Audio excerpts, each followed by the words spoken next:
नमस्कार, star India one मध्ये आपलं स्वागत आहे। पाहूया आजची प्रमुख माहिती। शेवगाव पोलीस ठाण्यातून 26 आरोपींची नाशिक कारागृहात रवानगी। नातेवाईकांचा आक्रोश, पोलीस ठाणे परिसरात मोठी गर्दी। शेवगाव पोलीस ठाण्यातील विविध गुन्ह्यांमध्ये अटक करण्यात आलेल्या 26 आरोपींना शनिवारी कडेकोट पोलीस बंदोबस्तात नाशिक मध्यवर्ती कारागृहात रवाना करण्यात आले। आरोपींना कारागृहात पाठवण्यापूर्वी त्यांचे नातेवाईक आणि कुटुंबीय मोठ्या संख्येने शेवगाव पोलीस ठाण्याच्या आवारात जमा झाले होते। आरोपींना भेटण्यासाठी आलेल्या कुटुंबियांच्या डोळ्यात अश्रू तरळले होते। अनेकांनी आपल्या नातेवाईकांची भेट घेण्यासाठी गर्दी केली होती। काही महिला व ज्येष्ठ नागरिक भावनिक झाल्याचे चित्र पोलीस ठाण्याच्या परिसरात पाहायला मिळाले। त्यामुळे काही काळ वातावरण भावनिक बनले होते।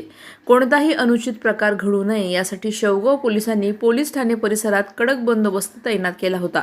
आरोपींना पोलिसांच्या वाहनातून सुरक्षा व्यवस्थेसह नाशिक कारागृहात पाठवण्यात आले।